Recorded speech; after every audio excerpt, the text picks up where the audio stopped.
우리 지난주에 베세다 광야에서 말도 안 되는 보리떡 5개와 물고기 2마리를 갖고 몇 명이? 남자만 5천 명, 여자와 아이들까지 하게 되면 약 2만 명의 사람이 먹고도 12광주리가 남는, 정말 말도 안 되는 기적을 그들이 경험합니다. 아마 그때 제자들과 무리들은 이제 내 인생 세상 말로 이제 팔자 고쳤다. 그래서 그들은 이제 불행 끝, 이제 행복 시작이라고 그렇게 생각했을 거예요. 그렇게 들떠있던 제자들과 무리들에게 예수님께서 빨리 재촉해서 건너편 마을로 가라라고 말씀하시면서 배를 타고 건너가게 하셔요. 자, 오늘 24절에 보니까 그 예수님의 말씀에 순종해서 이제 배를 타고 건너가는 중에 어떤 일이 생기냐? 배가 이미 육지에서 술이나 떠나서 바람이 거스름으로, 근데 그 바람이 보통 바람은 아니었던 것이, 거기엔 베드로도 있었고 안드레도 있었고 야고보도 있었고 요한도 있었고, 이 사람들은 뱃사람들이란 말이에요. 수십 년 동안 이 호수를 건너간 사람인데 얼마나 그 바람이 거스렸는지 그 물결로 말미암아 고난을 당하더라. 도저히 내 경험치로서는 극복할 수 없는 바람, 큰 물결이 그들을 가로막고 있어요. 자, 중요한 것은 그 큰 바람이, 그 물결이 내가 불순종했거나 주님과 따로 생활했다고 한다면 이해할 수 있어요. 근데 지금 제자들은 이 배를 왜 탔어요? 예수님의 말씀에 순종했어요. 예수님이 지시했어요.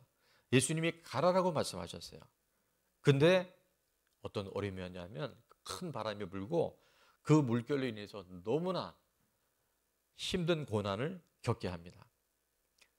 아까 말씀드린 것처럼 22절에 이 바람이 왜 왔냐 하면, 한번 같이 읽습니다.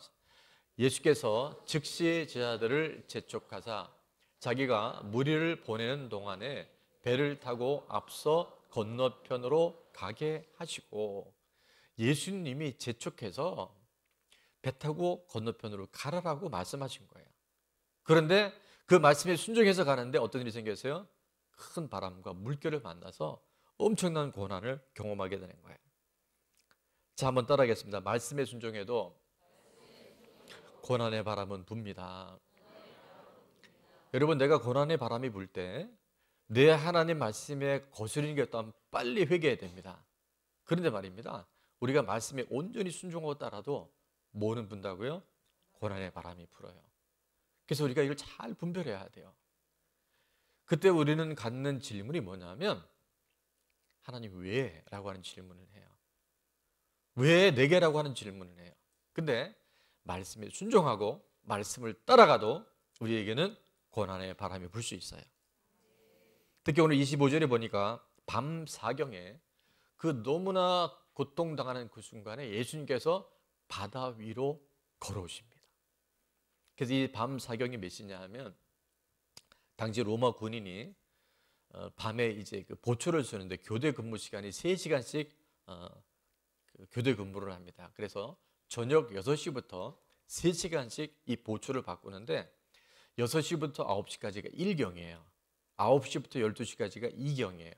12시부터 새벽 3시까지가 3경이에요. 근데 지금 몇 시예요? 4경이에요. 그러니까 새벽 3시 이후에, 여러분 하루 중에 가장 어두운 때가 언제 하면 밤에 동트기 직전이 제일 어둡습니다.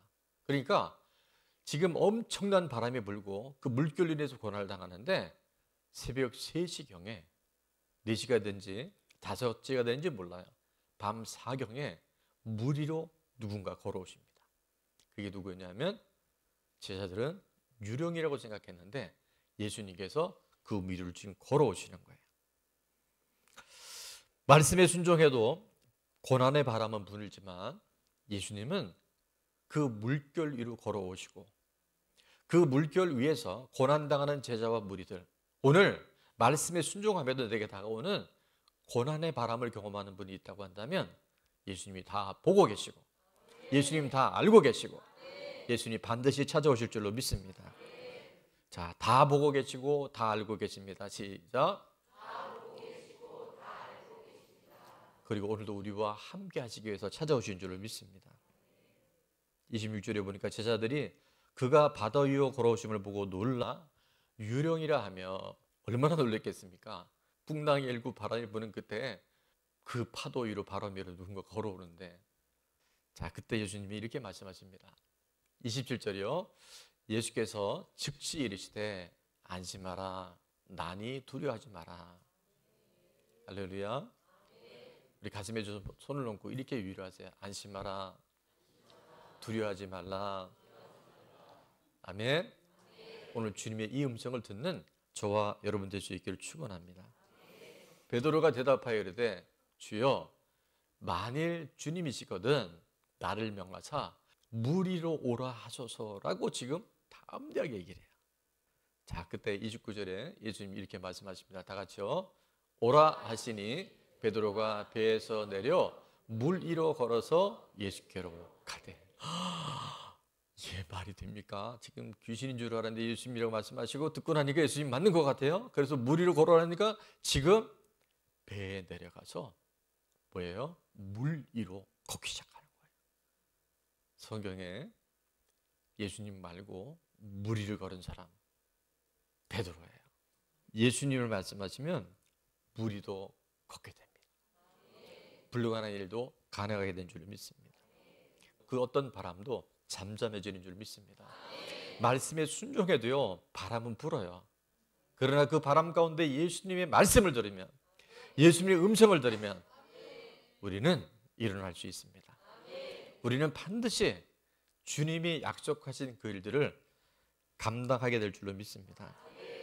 오늘 예배드리는 우리들 중에 내가 말씀대로 살고 말씀대로 순종하려 하는데도 생각지 않은 어려움과 고난의 바람을 경험하는 분들이 있다고 한다면, 저는 그 바람을 통해서 예수님의 말씀을 듣고 그 바람을 통해서 예수님의 음성을 들어서 화가 변하여 보게 되어지는 하나님의 초자연적인 새로운 역사를 경험하는, 새 일을 행하시는 경험하는 주인공들이 되시기를 축원합니다.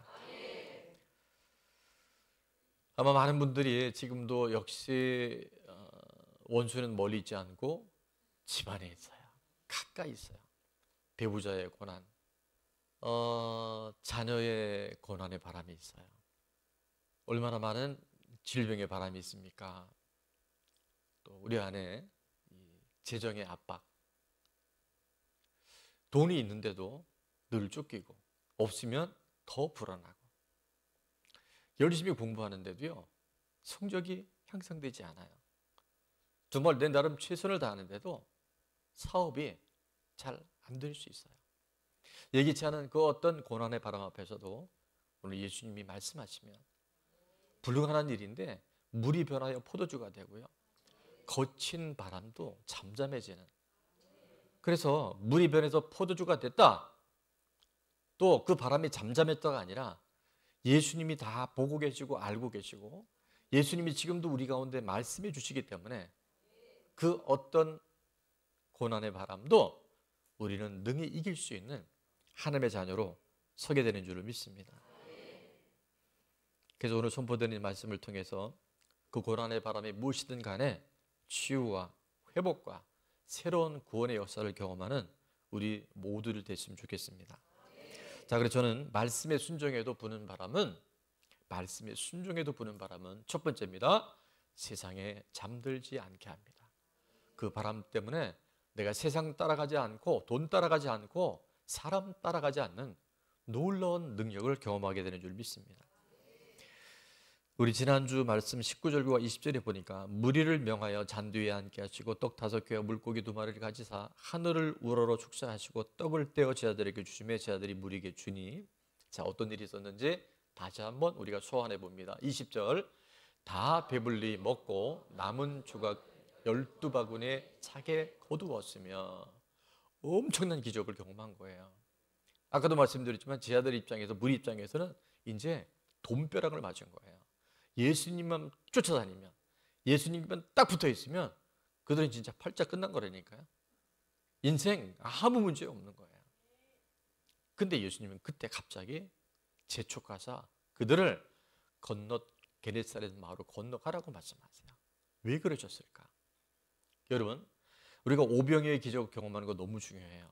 근데 그것이 우리 인생의 목적이 되면 안 돼요. 세상의 성공, 세상의 출세, 내가 원하는 그 어떤 것을 이루는 것이 우리 인생의 목적이 되면 그게 뭐다? 바로 기복신앙이에요. 그게 바로 주님과 가까이 가는 것인 줄 알았는데 주님과 전혀 다른 길, 좁은 문 좁은 길 가기를 원하시는 주님 앞에 넓은 문 넓은 길로 가는 우리들의 모습이 아주 빛보다 빠르게 올 수 있던 것을 예수님은 알고 계신 거예요. 배고픔과 굶주림에 있는 것을 주님이 원하는 것은 아니지만 그 오병이어의 기적 때문에, 잘 되는 그 일 때문에 주님이 원하시고 주님을 따라가는 그 길로부터 벗어난다고 한다면 주님은 큰 바람과 풍랑을 통해서 우리로 하여금 정말 하나님이 우리를 만드시고 하나님이 우리를 인생 궁극에 어디로 인도하기를 원하시는지 바람을 통해서 분별하게 하신 줄 믿습니다. 얼마나 그들이 이 예수님께 감격하고 감동했는지 요한복음 6장에 보니까 이렇게 말씀합니다. 그러므로 예수께서 그들이 와서 자기를 어떻게 억지로 붙들어 임금으로 삼으려는 줄 아시고, 예수님이 대통령이 되면 이스라엘은 끝나는 거잖아요. 뭐 로마 군인이 아무리 강하든 재정에 어떤 어려움이든 무슨 불황이 오든 예수님 계시면 끝난 거잖아요. 그러니까 세상 임금으로 예수님을 우상 삼으려는 것을 예수님이 아시다는 거예요.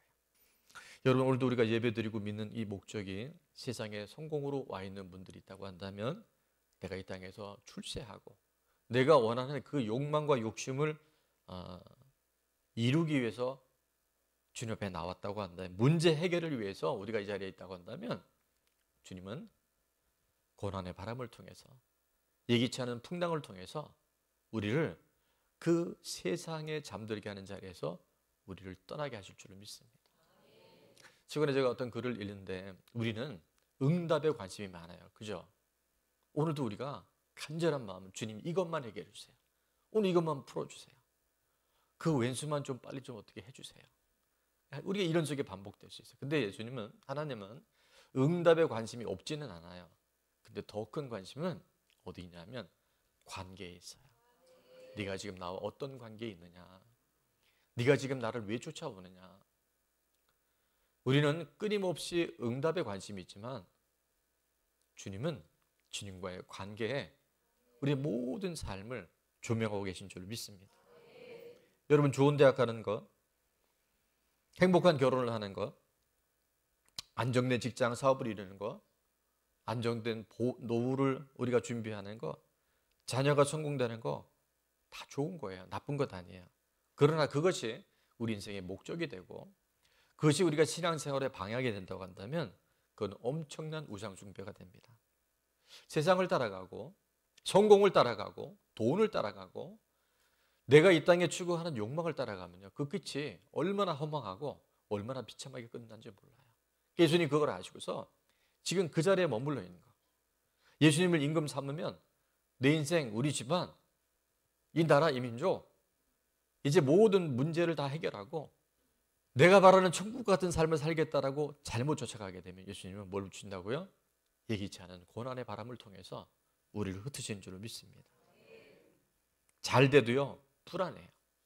예수님이 없으면 잘 되는 것만큼 더 우리 삶 안에 쫓기고 내 삶 안에 평안이 없는, 진짜 주님 주시는 참된 기쁨이 없는 삶을 살아갈 수밖에 없어요. 요즘 우리는 맥체인을 읽을 때 시편을 묵상하고 있는데요, 시편 37편에 보면 악인의 형통에 대해서 불평하지 말라고 계속 말씀하세요. 오늘 1절 말씀해 보니까 악을 행하는 자들 때문에 불평하지 말며 불의를 행하는 자들을 시기하지 말지어다 하시면서 2절에 보니까 그들은 풀과 같이 속히 배임을 당할 것이며 푸른 채소같이 쇠잔할 것이미로다. 끝을 모르니까 지금 반짝하고 좋은 것에 악인들이 저렇게 잘 되잖아요. 하나님 없는데도 저렇게 잘 살잖아요. 여러분, 그게 불화할 일이 아니다라고 말씀하세요. 왜냐하면 속히 그들의 인생이 끝나요. 여러분, 그런 자리에 가지 않기를 주의 이름으로 축원합니다. 우리가 주님 안에 머물고 있다는 것, 주님을 예배한다는 것, 말씀에 반응한다는 것, 그게 진짜 복이라니까요. 왜냐하면 주님이 우리를 지켜주시고 세상 끝날까지 함께 하시기 때문에. 여호와가 나의 목자가 되시면 돈이 없어도 부족함이 없어요. 몸이 아파도 감사할 수 있어요. 근데 주님이 없으면 돈이 있어도 불안해요. 몸이 건강해도요, 건강 염려증에 붙들려 사는 사람 많아요. 누가 그러잖아요. 돈이 있으면 침대는 살 수 있어도 뭘 살 수 없다? 참 살 수 없어요. 여러분, 이 왜 세상에 잠들면 안 되는지를 7절에도 보니까 자기 길이 형통하며 악한 꾀를 이루는 자 때문에 뭐하지 말지어다? 불평하지 말지어다. 우리 자꾸 그런 거 부러워하잖아요. 그리고 하나님 이게 뭡니까? 나는 열심히 믿고 예수님 따라가는데 이것도 없고 저것도 부족하고 여전히 그 인간 저 인간은 나를 힘들게 하고. 근데 그렇게 하지 말라는 거예요. 그렇게 하지 말지어다라고 말씀하세요. 악을 행하는 자들은 멀지 않아 끊어진다는 거예요. 그러나 여호와를 소망하는 자들은 뭘 차지한다? 하나님의 통치, 하나님의 영향력. 그거는 눈에 보이는 땅뿐만이 아니라 눈에 보이지 않는 영원한 하나님 나라를 우리가 다 누릴 수 있다는 거예요.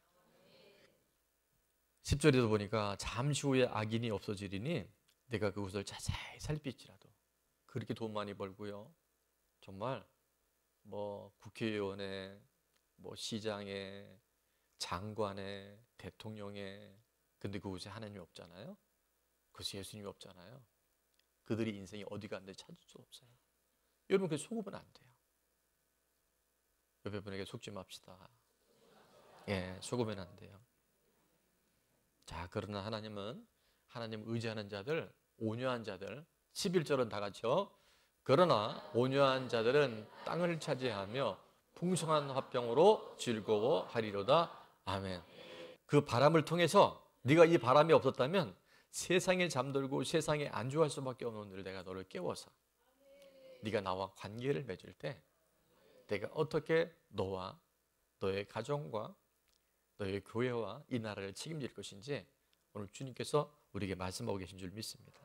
그래서 하나님은 우리 가운데 원치 않는, 예기치 않은 바람을 통해서, 고난을 통해서, 시련을 통해서 우리를 여전히 주님만 따라갈 수밖에 없는, 정말 주님이 모든 것 되신다는 것을 확증하고 확증하는 것이 그 바람을 통한 하나님의 메시지고 교훈인 줄로 믿습니다.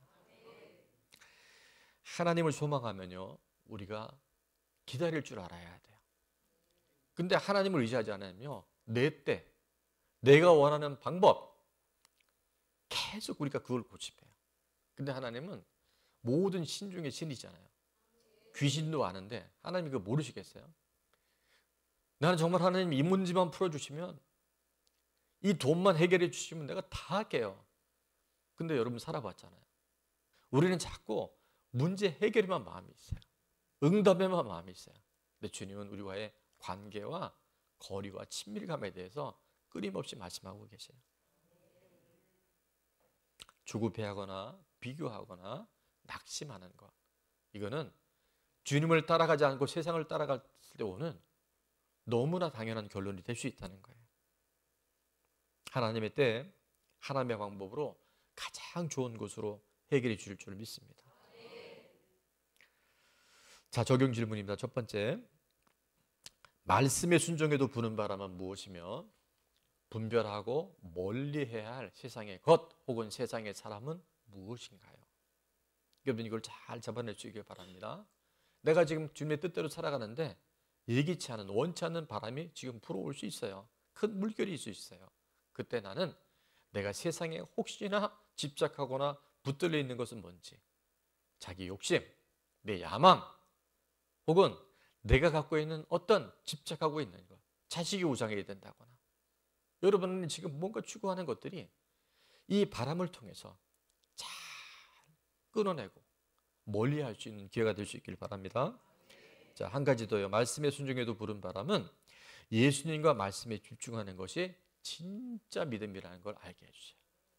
우리가 예수님께 집중하고 예수님을 바라보고 말씀에 집중하잖아요. 그게 바로 진짜 믿음입니다. 오늘 본문 28절에 보니까 아까 본 말씀이지만 베드로가 대답하여 이르되 주여 만일 주님이시거든 나를 명하사 물 위로 오라 하소서 하니 오라 하시니 베드로가 배에서 내려 물 위로 걸어서 예수께로 가되 바람을 보고 무서워 빠져가는지라 소리 질러 이르되 주여 나를 구원하소서 하니 예수님께서 그 물속에 빠질러간 소리 지르는 베드로의 손을 딱 잡고 부르시되 뭐라고 말씀하냐면 믿음이 적은 자여 왜 의심하였느냐. 믿음이 작은 자여 왜 의심하였느냐. 그리고 배에 함께 오르자마자 바람이 그칩니다. 예수님이 오라고 하셔서 예수님을 바라볼 때는 말씀 의지할 때는 물 위를 걸었던 베드로지만 물 위를 걷다 보니까 얼마나 당황스럽겠어요. 가서 내가 지금 물 위를 걷고 있네. 내가 지금 이 바람을 이 물결을 내가 거스르고 있네. 베드로도 엄청 많이 당황하고 놀랐을 거예요. 그때 그는 제정신이 듭니다. 이건 아니지. 내가 이러면 안 되지. 그리고 뭐가 보여요? 예수님이 보이고 그 명령하신 말씀이 내 안에 들어올 때는 물 위로 걸었던 그가 갑자기 제정신이 들으면서 물결을 보니까 바람을 보니까 빠져가기 시작하는 거예요. 예수님을 볼 때는 물 위를 걷게 되지만 바람을 볼 때는 물속에 빠집니다. 여러분 지금 무엇을 보느냐가 이렇게 중요해요. 내가 무엇에 내 삶의 중심을 두고 있느냐가 이렇게 중요해요. 자꾸 빠지고 자꾸 시험에 들고 아무 어떤 일들에 내가 예민해진다고 한다면 내가 예수님 바라보는 게 아니에요. 내가 말씀에 의지하는 게 아니에요. 내 무엇인가 예수님 아니고 말씀 아닌 것을 의지하며 나갈 때 우리는 혼돈 속에 무질서 속에 사단이 주는 미혹 속에 우리가 흔들릴 수밖에 없다는 거예요. 우리 잘 아시는 것처럼 사도 바울은 고린도후서 12장에 약할 때 강함 되시는 주님을 자랑을 합니다. 그 10절에 보니까 그러므로 내가 그리스도를 위하여 약한 것들과 능력과 궁핍과 박해와 공고를 기뻐하노니 자 이는 다 같이요. 이는 내가 약한 그때의 강함이라. 여러분 내가 약한데 왜 강하다고 말씀하셨을까요? 왜 고백했을까요? 그 이유가 뭘까요? 약함이 강함은 아니에요. 약함은 약함이죠. 약함은 부족함이잖아요.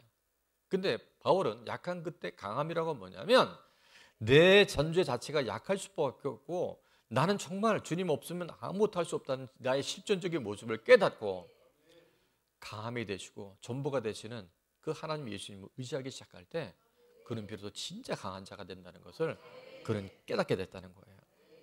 그래서 12장 9절 상반절에 보니까 나에게 이르시기를 하나님의 은혜에 너 바울에게 족하다. 지금 사단의 가시 때문에 죽을 것 같아서 40일 금식을 3번 하고 기도했던 그에게 내 은혜가 바울 너에게 좋게 그러시면서 이는 하나님의 능력이 우리의 약한 데서 온전해진다고 말씀하세요. 여러분 그래서 우리의 약함이 드러날 때 약함에 절대 여러분 침몰 당하지 마시고요. 주님 앞에 나갑시다. 주님의 말씀을 붙잡아 보세요. 그때 그 강한 능력의 하나님이 그 손이 물에 빠져가는 베드로를 이렇게 세웠던 것처럼 오늘 저와 여러분의 손을 잡아줄 줄 믿습니다. 하나님의 능력이 나의 약함을 인정하는 사람을 통해서 오늘도 실제로 임하게 될 줄로 믿습니다. 믿음은 나를 보는 것이 아니라 주님을 보는 것입니다. 믿음은 바람을 보는 것이 아니라 말씀을 붙드는 것입니다. 예수님을 보고 말씀에 의지할 때는 물 위를 걷게 되지만 바람을 보며 물결을 볼 때는 물속에 빠져갈 수밖에 없어요. 오늘 내가 지금 무엇을 바라보는지, 내가 왜 자꾸 시험에 드는지, 나는 왜 이 딜레마에서 벗어나오지 못하는지, 여러분 믿음의 주여 우리를 온전케 하시는 예수님을 바라보세요. 예수님이 그걸 다 통과하셨잖아요. 네가 나를 바라보고 나를 의지할 때마다 내가 너를 도와주리라, 내가 너와 함께하리라, 내가 너를 지켜주리라, 세상 끝날까지 너를 돌봐주리라. 그래서 우리는 살아갈 수 있는 힘을 주님을 통해서 말씀을 통해서 공급받게 되는 줄을 믿습니다. 바람 보고 세상 보고 돈 쳐다보면 있어도 없는 거지만 천지 주신 하나님 나의 예수님 바라볼 때 우리는 진짜 만족할 수 있어요. 아무것도 없는 자 같은데 다 가진 자로 살 수 있어요. 무에서 유를 창조하시는 하나님이 나의 아버지가 되시고 내 삶의 주인이 되실 때 정말 때를 따라 돕는 하나님의 은혜가 우리 가운데 차고 넘치는 줄 믿습니다. 적용 질문입니다. 사람이나 환경을 보면서 빠져가는 것은 무엇인가요? 여러분은 혹시나 지금 주님 바라보다가 물결 바라보고 사람 바라보다가 빠져가는 것이 있다 하면 오늘 다시 한번 주님의 능력, 주님의 손, 주님의 말씀을 붙들 수 있기를 축원합니다. 마지막 말씀에 순종해도 부는 바람은 예수님의 증인으로 쓰임받게 합니다. 이 부는 바람을 통해서 예수님 만난 사람은 반드시 간증자로 세워주셔요. 오늘 34절에 보니까 그들이 건너가 게네사렛 땅에 이르니 그곳 사람들이 예수인 줄 알고 그 근방에 두루 통제하여 모든 병자를 예수께 데리고 와서 병든 자를 예수께 데리고 와서 자 36절은 다 같이요. 다만 예수의 옷자락에도 손을 대게 하시니 안고하니 손을 대는 자는 다 나음을 얻으리라. 아멘. 이 많은 무리가 어떻게 오게 됐냐 하면 베세다 광야에서 오병이의 소식도 들었지만 이 죽을 것 같은 바람 속에서 무리를 걸었던 베드로와 제자와 무리들을 통해서 그 예수님을 만난 그 사람들을 통해서 예수님이 누구인지 그들은 듣게 되고 그 소문을 듣고 왔던 그들 예수님께서 손을 대시고 기도해 주실 때 치유되고 회복되고 구원받게 되는 줄을 믿습니다. 내가 직접 경험한 사건들을 통해서 내가 직접 경험한 이 바람과 물결을 통해서 우리는 주님의 증인으로 준비되고 쓰임받게 되는 줄을 믿습니다. 여러분 우연처럼 다가오는 고난의 바람은 그것을 믿음으로 극복한 사람들, 말씀을 통해서 예수님의 손을 붙든 사람들을 통해서 예수님이 전파되게 되어지고 예수님을 만난 그 사람들은 또 다른 회복자가 되고 치유자가 되어져서 위대한 증인으로 준비되게 되는 줄을 믿습니다. 주님이 아닌 것들을 쫓아가다가 말씀에 순종하긴 했는데 주님이 세상에 정들지 말라고 말씀하신 그 바람으로 인해서 내가 이렇게 예수님을 만난 간증자가 됐어요. 증인이 됐어요. 그래서 더 많은 사람들에게 복음을 전하는 증인의 삶을 살아가는 접촉점을 경험하고 간증하는 우리 모두들 되시길 바랍니다. 자, 마지막 적용 질문은 다 같이요. 예수님을 만난 나의 간증은 무엇인가요? 자, 말씀에 순종해도 부는 바람은 첫 번째입니다. 세상에 잠들지 않게 합니다. 두 번째입니다. 예수님과 말씀에 집중하는 것이 믿음임을 알게 합니다. 세 번째, 예수님의 증인으로 쓰임받게 합니다. 아멘. 순종해도 부는 그 바람은 우리 믿음을 강화시켜줘요. 우리 믿음을 뿌리를 깊게 내려줘요.